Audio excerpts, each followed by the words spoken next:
really good time. Looking forward to having a nice trip over to the Lubbock area, and sure enough it was. Great trip. Got here in the late afternoon and started unloading and realized that I had left my backpack, which has my laptop computer and my iPad, and the Bible case, which was sitting right beside it, in Rio Rancho. So I'm here to tell you that while I'm not a fan of that Walmart place, they do sell Bibles. I got a brand new one here, and so tried to pull some thoughts together from my other notes, even though I had something already on its way that didn't make it on its way with us.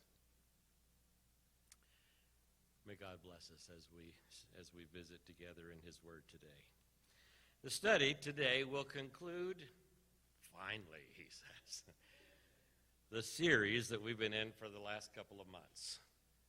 Isn't 9 about as long as any series probably ought to go? I do know of one of our pastors who's been in the book of Matthew for just about 2 months short of 2 years, every Sabbath. He's now up to 7 verses a week, trying to go ahead and wrap it up. I tell you, when you go into it at that depth, you learn a lot. But anyway, it's been a blessing to me to experience anew the parables of Jesus, the various stories that he told to illustrate kingdom principles or spiritual truths or both. And we've seen some things that were made quite simple through these stories. We've also experienced some that are a bit complex, need a little bit of additional understanding to really grasp their message. However, I think we could agree that the way that Jesus used stories to illustrate these messages that he shared was just what his hearers, his first hearers, needed to understand best. And the amazing thing is that without a doubt, these stories continue to inspire, encourage, and inform us in our walk with him as well. Last week we read through some passages in John's Gospel that were amazing to me. And Jesus zeroed in on a spiritual truth that's foundational to us as Jesus followers. I'd like to explore and reconfirm this truth in our study today for the next few minutes. And I would do that by starting where we ended last week, and then we'll flip back, if you would. Turn with me, if you will, to John's Gospel. We'll go to chapter 15. John 15. You'll remember that we read about Jesus.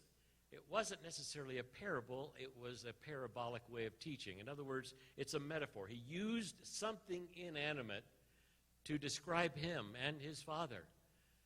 He made the point to help us understand their work, their ministry, and what it is that he is all about. So you remember we read that Jesus says, I'm the true vine, my Father is the gardener. He cuts off every branch in me that bears no fruit, while every branch that does bear fruit, he prunes it. Smiley? With or without fruit, sometimes we prune. He tells us in verse 4, as he told the disciples that night in the upper room, remain in me as I also remain in you. No branch can bear fruit by itself. It must remain in the vine. Neither can you bear fruit unless you remain in me. That's the bottom line. We have no hope. Oh, but we just sang we have this hope. And yes, it's still all about the very same situation, same person, because in him we do have hope. And we can bear the good fruit that he calls us to bear only through his power and by staying connected to the cycle of life flowing through the vine. So he says in verse 5, it repeats this just a little bit, that he tells the disciples that if they will remain in him and he remains in them, that they will bear much fruit. Verse 6, if you do not remain in me, you're like a branch that's thrown away and withers. Such branches are picked up, thrown into the fire, and burned. If you remain in me and my words remain in you, ask whatever you wish and it will be done for you. This, he says, is my Father's glory, that you bear much fruit, showing yourselves to be my disciples. Well, there's a very special word, very important word in this last verse that I want us to focus on for just a moment. It may not be the one that rises to the surface if we were to ask everybody here to take a vote on which one would be this feature word. But just humor me for a moment. It's the word this. Anybody ever name a child that? Anybody ever decide that that's a very important word for you?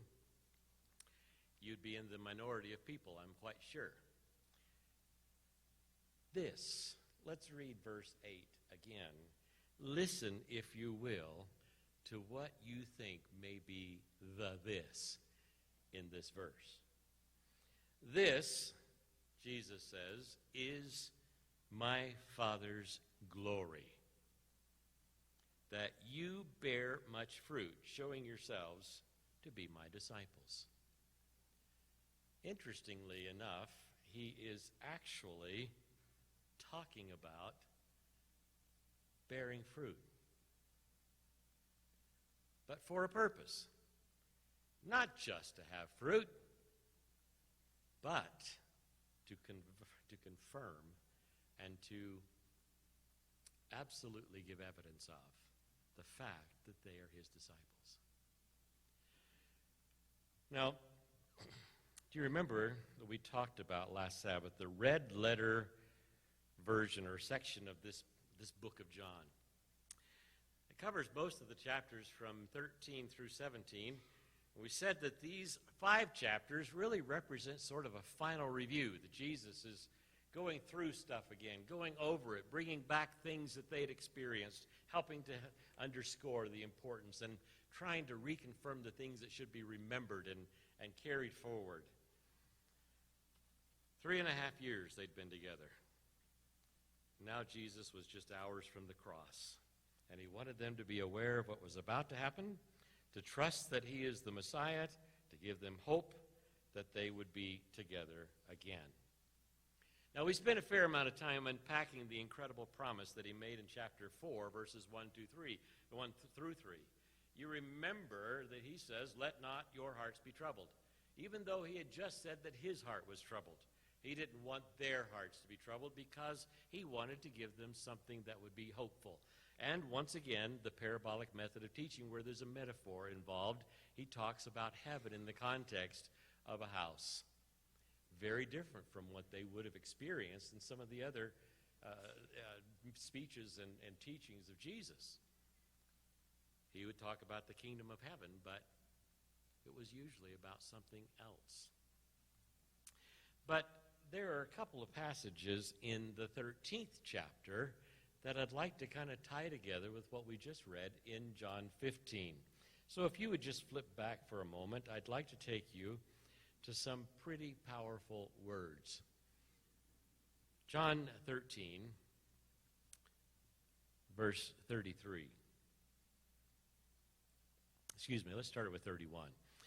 Now when he was gone, now the he here is Judas. Remember that Jesus had just put his bread in the sauce or soup or whatever and handed it to Judas, and it says that when Judas took it, Satan entered him.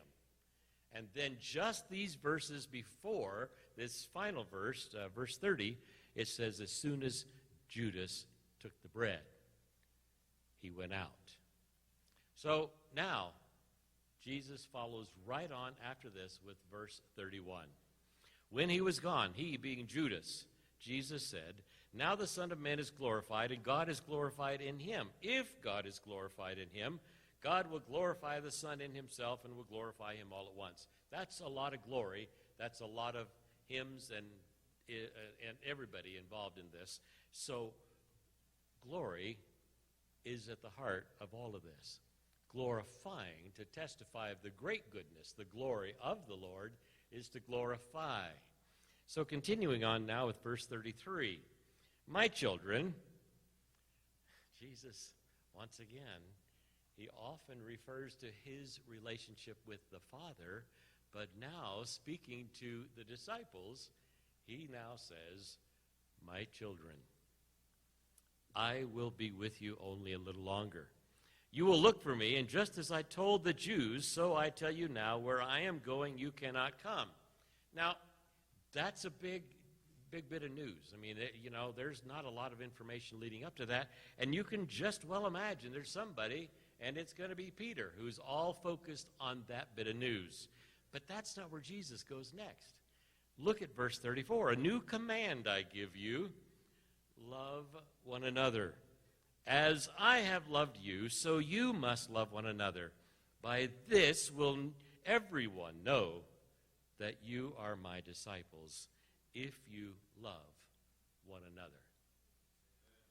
Now, interesting that he says,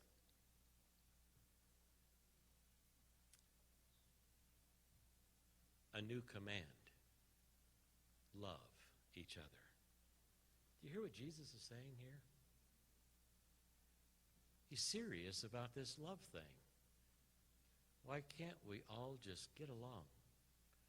Well, why can't we all just have the love of Jesus in our hearts? It's available to all of us, but not all of us are available to Jesus. So here he is with his closest followers. These are the 11 men, 12 minus 1, that he had chosen to join with him in his earthly ministry. Remember, it is the upper room, and not long hence, they're going to leave this place, and everything is going to change. But he says, "A new command I give you, love one another. As I have loved you, so you must love one another." It's new, he says. How could it be? But then it continues, "By this." There's that word again. "Everyone will know that you are my disciples if you love one another." This. The message that's tied to this single simple word is the same in both passages. It's the basis of the way that Jesus defined what it would be like, the very definition of what it meant to be his disciple, his disciples. Bear fruit. That fruit would be love. We can't bear fruit apart from him, nor can we love apart from him. "This is to my Father's glory," he says, "bear much fruit, showing yourselves to be disciples. By this, everyone will know." This, the fruit, his love. Jesus once again gives a similar definition. He ties this idea of fruit to love that we as his disciples have for each other. Now, I don't think there's any doubt that this is very important to Jesus. He repeats it. He goes after it. He confirms it. He reiterates it. He nails it down time and again in these passages, just because he wanted them to get it. He wanted these ministry partners, these guys who had witnessed all the times that he had said, "Now the kingdom of heaven is like," to understand that he wanted them to continue to be the evidence of his ministry and presence on earth. After all, they had seen people healed. They had seen the dead raised to life, many lives transformed by the power of love, hope, and belief in him. He had called them to work with and for him. He fully intended that they do this work for the rest of their lives. It wasn't an, "Oh, by the way, what are you doing for the next 3 years?"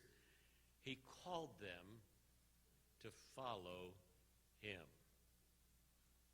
He didn't say, "until."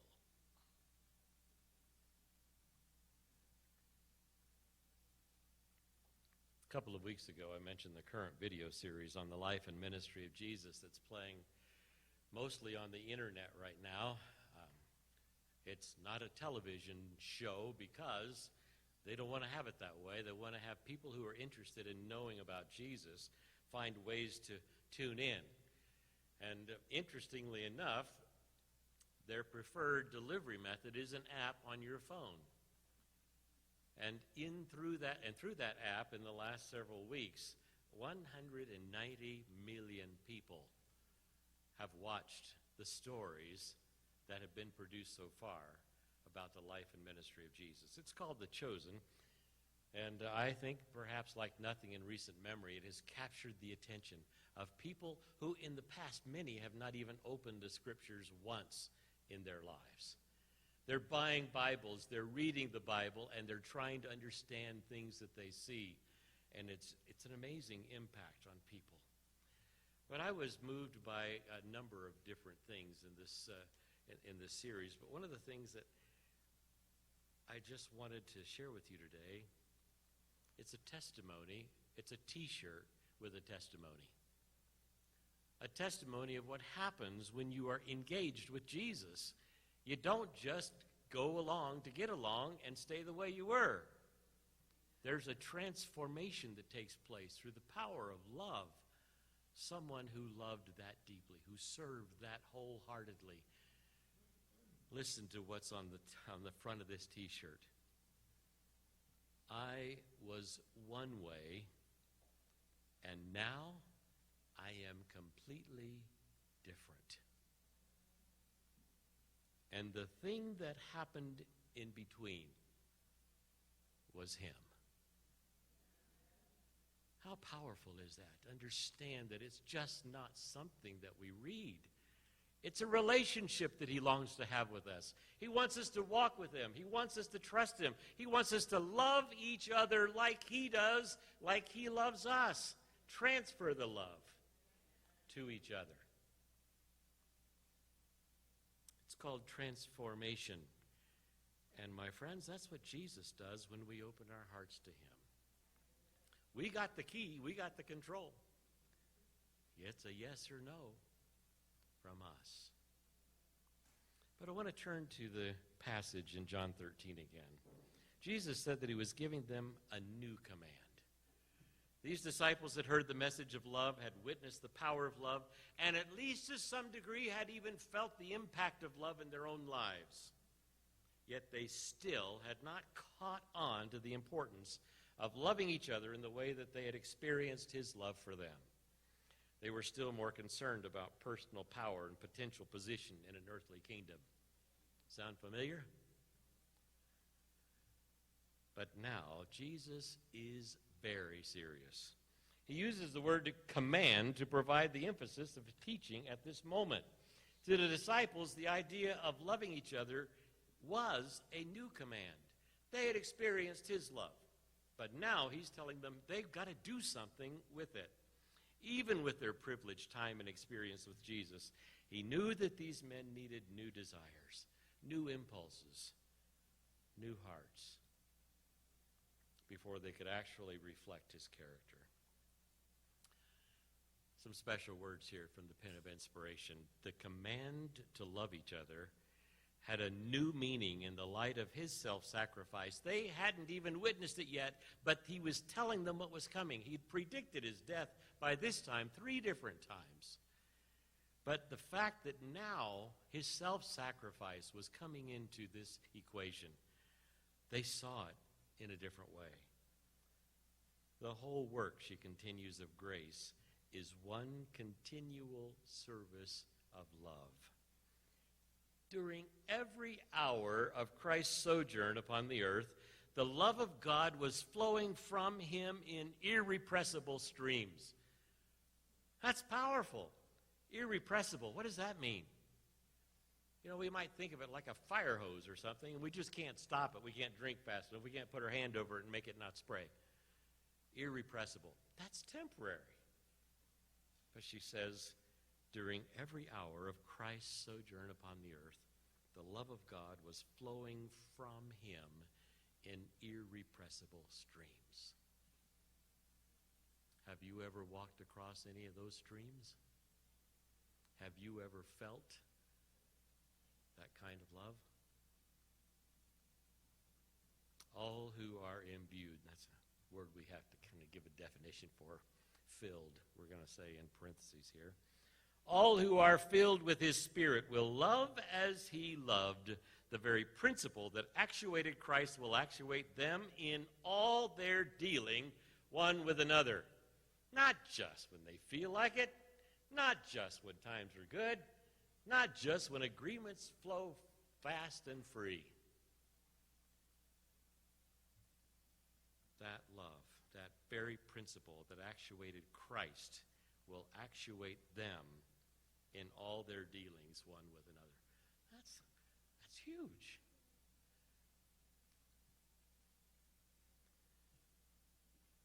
This love, she says, is the evidence of their discipleship. That's what John 13:35 says. By this, everyone will know. Evidence they can see, confirmed. Evidence that the image of God is being restored in humanity, that a new principle of life has been implanted. It shows that the grace of God actually subdues the selfishness that's inherent in every natural heart. We're selfish people. It's all about us. What's that old saying? Here's me, here's the world. It's not the way Jesus has laid it out for us. At the heart of love is God himself. Love is his very description. God is love. As we become more like Jesus, his identifying markers will be implanted in us, and they will show up in our relationships with each other. We'll live the great commandment. We'll love the Lord our God with all our hearts. We'll love our neighbor just as much as we love ourselves. Oh, maybe if we could just do that. What if everybody did? Oh, my sakes, what a different world we would live in. And the more like Jesus we become, the more our love will begin to look like his love, because he has put it in us to share.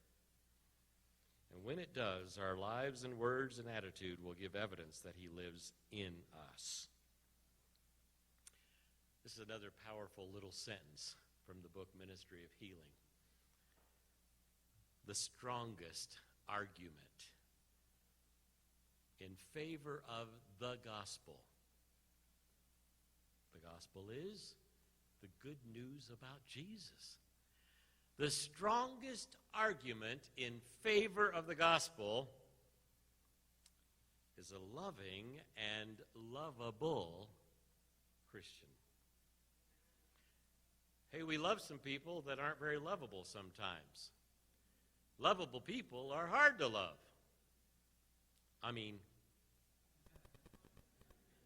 Yes, you're still awake.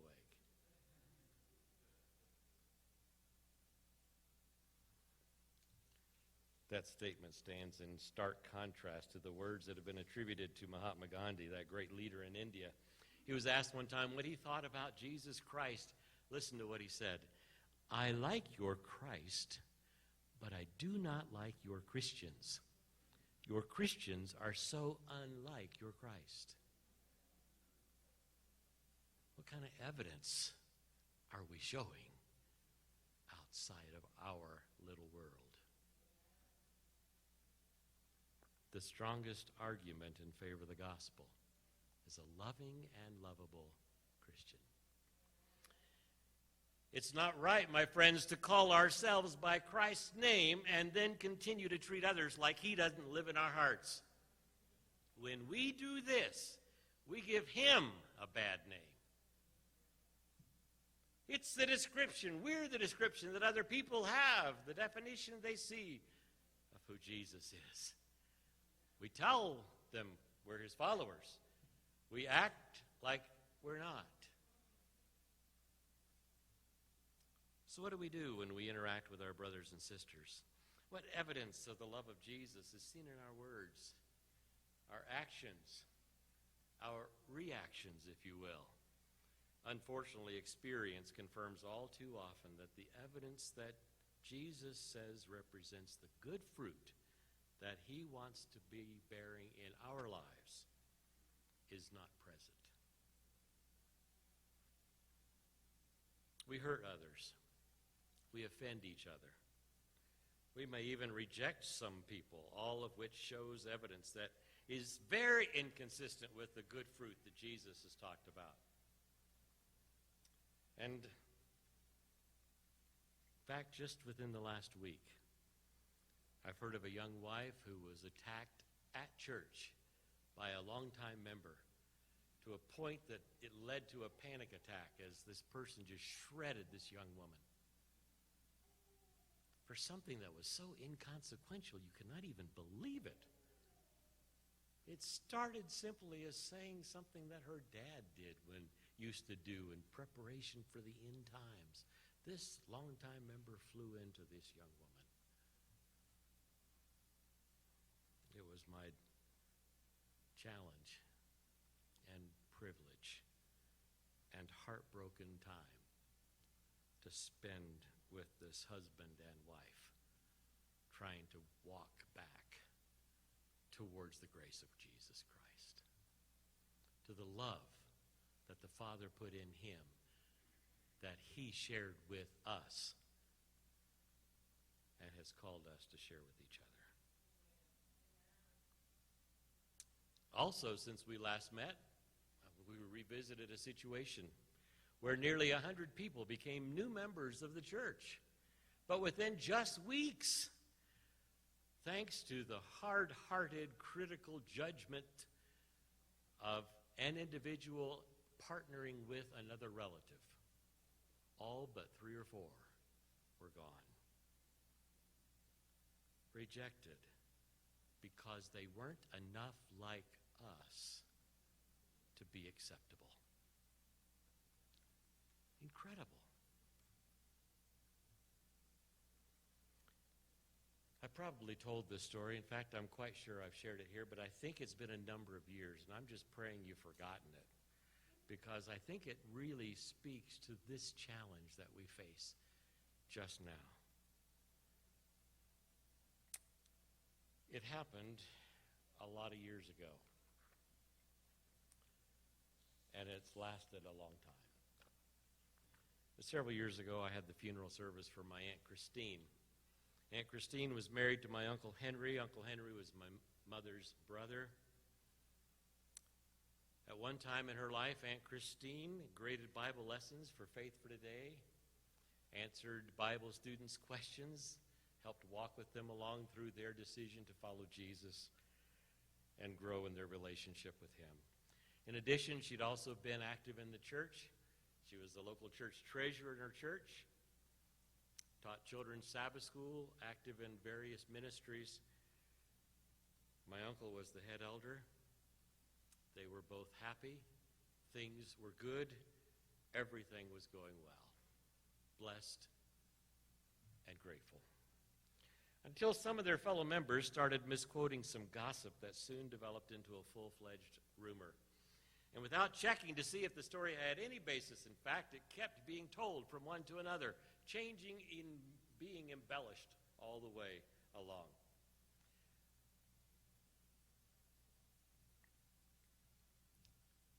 You see, my aunt and uncle had never been able to have any children, and they desperately wanted children. So they decided to pray that if God would allow, they would love to adopt a child or 2 or 3. And so they had the opportunity to adopt their firstborn, or their first adopted child. And then just a year or 2 later, they heard of a set of twin girls, just babies, out in California that needed a home. So they took care of working through the details. Aunt Christine bought a ticket to fly out to get these little ones and bring them back to Dallas. The rumor was started by someone who imagined that my aunt and uncle would likely not be able to afford to adopt these girls on their income, much less fly out to California to get them. So they made an assumption that in order for this to be a reality, there was no other way for it to happen except my aunt must be taking money out of the church.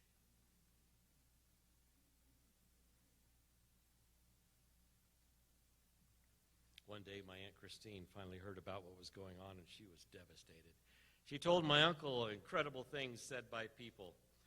She had heard the things that had been said, They tried to get to the bottom of this rumor. Who started it? What could possibly have been given as any idea that would even take anybody there? They'd been faithful, honest, honorable for years. The situation grew worse. Accusations were made. Finally, there was a church board meeting. People who they thought were their friends were saying things they couldn't even believe. Fabricating gossip. Imagination. The rumor was completely false, and that fact was confirmed by an audit of the church records by the conference. But the folks still wouldn't let it lie. My aunt was hurt, devastated. She never went back to church again.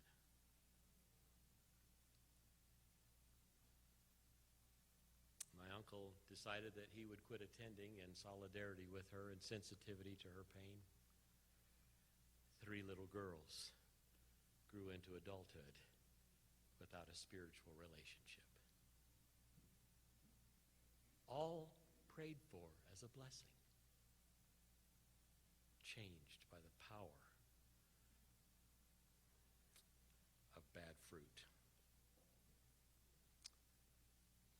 That, my friends, was more than 45 years ago.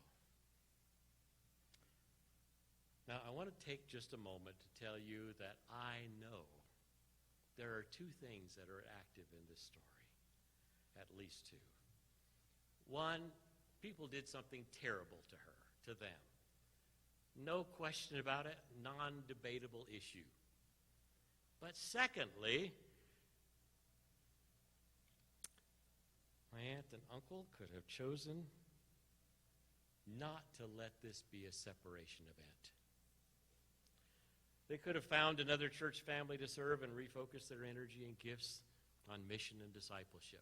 Or they could have stayed right there and worked through the challenge to experience forgiveness and a stronger church family as a part of it all. Instead, they put their brokenness on a pedestal and worshiped it for decades.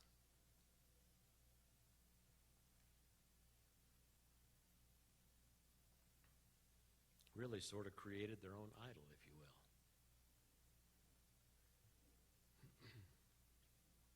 Every time we tried to talk to my aunt about it, she had no interest, ever. It was hard. Didn't see them that often. They lived apart from where we were, but it was interesting to find out. As I spent time with my uncle, I went to see him right after her death. I was going to talk to him. They'd asked me to do the funeral service. I was going to talk to him about some of the things they wanted included. He was good with whatever I felt I should do. But what was most important to him was that he wanted me to know that he had grieved every Sabbath for all those years, missing the fellowship of the family, missing the fruit of the loving disciples of Jesus wherever they could be found. And in fact, almost his first words were, "I want to go to church this Sabbath." He had heard of a little church. He'd done the research. He knew it wasn't far. They had moved away from where all of this bad stuff happened. Never to be contacted by the folks again. Never to have gone to another church. But this church he had found, and he wanted to go. My friends, that very next Sabbath, Kathy, the oldest of the 3 daughters, Vice President for Promotional Development, the Fox television affiliate in Austin, drove 175 miles to take her 88-year-old father to a church 5 minutes from his house. Oh my, we were anxious leading up to this. Would they find a family of faith that would be gracious? Would they be generous? Would they be welcoming? Would it be a good experience? Christ followers, lovers of people. As I've thought a lot about this story and those who mistreated them while calling themselves disciples, I'm reminded of something that my father-in-law used to say often. It goes like this. Jesus never calls us to put another person down, only to lift them up. Jesus never calls us to put another person down, only to lift them up. Did you get that? He was quoting a pastor friend of his who would remind him that people who treat others badly are on an errand from someone other than Jesus. They're doing the devil's bidding. Not going to get good fruit there, my friends. So whose call do we respond to? As his disciples, we are being changed by God's incredible love for us. We're called to allow that love to flow out of our lives into the relationships that we have with others, including our fellow church members, down the pew or across the aisle. Hurt doesn't have to last forever.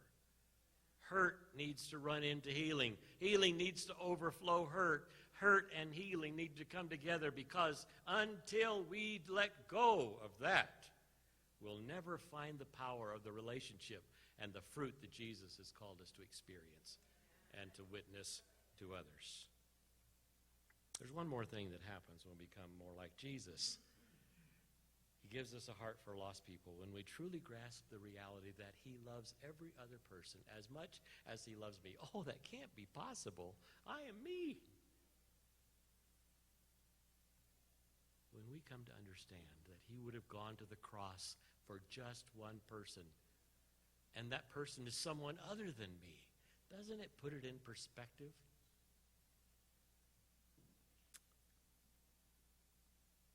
As God places his imprint, the markers of his love in our lives, we can trust him to work in other people's lives as well. We don't have to be the judges. We don't have to worry about who's doing what and and what's happening in every situation. We can't change people. Only God can do that. We can just help connect them to the one who can.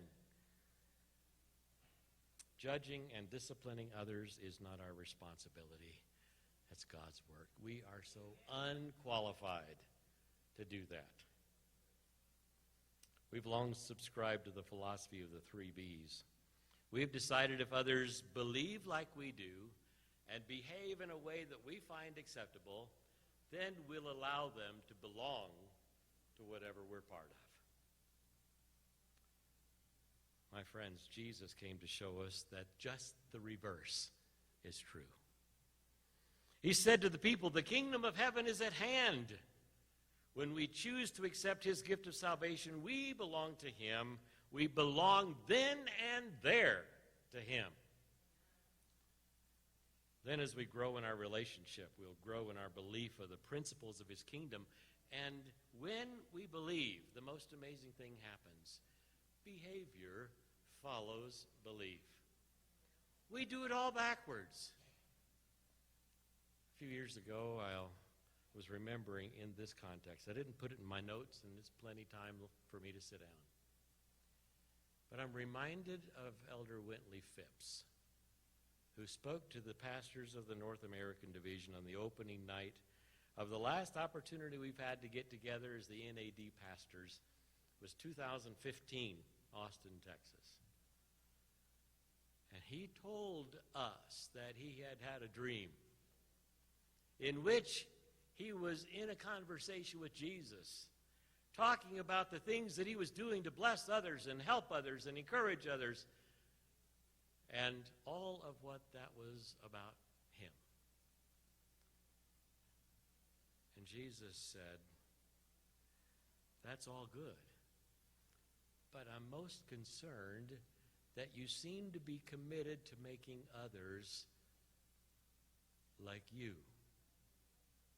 instead of me. Instead of letting me make them like me, he said. Do we do that? Do we qualify people? Unfortunately, my friends, the landscape of our lives, and yes, even our church, is littered with the casualties of brokenness left by people who may have been very well-intentioned, but perhaps were trying to do God's work instead of their own. We're not called to fix people or to change them. We're called to love people. God will handle the fixing in his way and in his time. Oh, by the way, you may be wondering about my uncle's visit to church. A few words from my mom's email that evening. Talked with Uncle Henry, and he said he had a great Sabbath. The people at that little church welcomed them, and they have a fellowship meal every week. So they were invited to stay for that, and they did. My friends, when we love like Jesus does, we will be willing to give ourselves to and for others. We will want to remain connected to the true vine and allow him to bear the fruit that he wants to bear through us for his glory. It is my prayer that we will each allow him to do just that.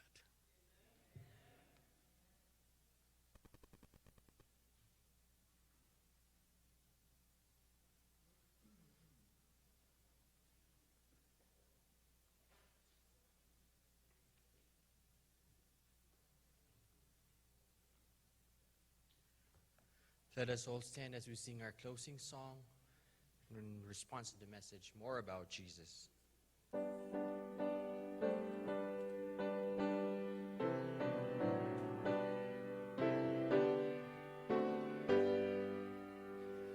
More about Jesus I would know, more of his grace to others show.